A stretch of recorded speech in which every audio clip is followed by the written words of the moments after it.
America ने भारत के कहने पर फिर एक ऐसा कदम उठा लिया है जो दर्शाता है कि अमेरिका के अंदर भारत का प्रभाव कितना बढ़ रहा है। ये तो हमको पता है कि विदेशों में भारतीय मूल के लोगों की संख्या बहुत ही ज्यादा है। बेशक ये लोग विदेशों में बस गए हैं, वहीं रहते हैं, लेकिन ये सारे लोग किसी न किसी माध्यम से इंडियन कल्चर यानी भारतीय संस्कृति से आज भी जुड़े रहते हैं। बॉलीवुड की फिल्में न सिर्फ भारत में बल्कि दुनिया के कई सारे देशों में रिलीज होती हैं, जिनको उन देशों में बसे भारतीय मूल के लोग देखते हैं। बॉलीवुड की फिल्मों की तरह विदेशों में कल्चरल इवेंट्स और कंसर्ट्स का भी आयोजन किया जाता है। कल्चरल इवेंट्स में भारत के हीरो हीरोइंस वहां पर जाकर सॉन्ग्स के ऊपर परफॉर्मेंस देते हैं, डांस वगैरह होता है। इंडियन एक्टर्स को देखने के लिए वहां पर बसे भारतीय मूल के लोग काफी महंगी महंगी टिकट्स परचेज करते हैं। सेम इसी तरह से सिंगिंग कंसर्ट्स भी होते हैं, जिनमें हिंदी सिंगर्स और पंजाबी सिंगर्स वहां पर लाइव सिंगिंग परफॉर्मेंस देते हैं।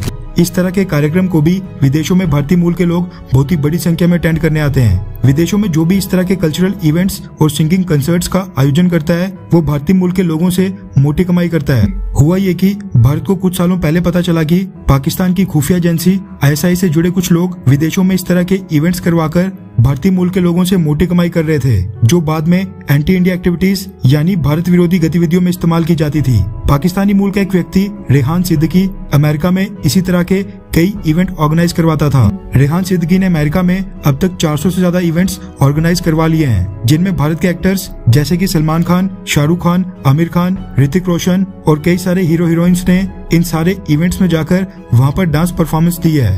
इसके साथ ही कई हिंदी और पंजाबी सिंगर्स भी रेहान सिद्दीकी द्वारा ऑर्गेनाइज इवेंट में गा चुके हैं। दिक्कत की बात ये नहीं है कि रेहान सिद्दीकी पाकिस्तानी मूल का है, दिक्कत ये थी कि ऐसे इवेंट से कमाई करके रेहान सिद्दीकी ने US में अपना एक रेडियो चैनल स्टार्ट कर दिया है, जिसमें वो एंटी इंडिया और पाकिस्तान का कश्मीर प्रोपेगेंडा फैलाता है और अमेरिकन को बताया करता है कि इंडिया कश्मीर के लोगों के ऊपर जुल्म कर रहा है और भारत कश्मीर में ह्यूमन राइट वायलेशंस करता है। इसके साथ ही जांच करने के ऊपर कई सारी एंटी इंडिया एक्टिविटीज की फंडिंग में भी रेहान सिद्दीकी का हाथ पाया गया था, जिसके चलते भारत की होम मिनिस्ट्री ने रेहान सिद्दीकी को साल 2020 में ब्लैकलिस्ट कर दिया था। लेकिन भारत के कई सारे सिंगर्स और एक्टर्स आज भी इसके साथ मिलकर अमेरिका में काम कर रहे हैं। हुआ ये कि रेहान सिद्दीकी ने अमेरिका के ह्यूस्टन शहर में बहुत ही पॉपुलर पंजाबी सिंगर और एक्टर सतिंदर सरताज का एक लाइव कंसर्ट का आयोजन किया। सतिंदर सरताज नॉर्थ इंडिया में तो काफी ज्यादा पॉपुलर सिंगर हैं और यूट्यूब के ऊपर उनके गानों के ऊपर करोड़ों व्यूज होते हैं। ऐसे में ISI एजेंट रेहान सिद्दीकी इस इवेंट से भी मोटी कमाई करता, जो कि होनी थी अमेरिका में भारतीय मूल के लोगों से। सिंगर सतिंदर सरताज के मैनेजर को शायद ये अंदाजा नहीं था कि भारतीय सरकार की पहुंच कितनी है, इसलिए उसने रेहान सिद्दीकी के साथ डील साइन कर दी। ये इवेंट होना था 17 अप्रैल यानी कि आज, लेकिन भारतीय सरकार ने ये इवेंट आखिरी मौके पर होने ही नहीं दिया।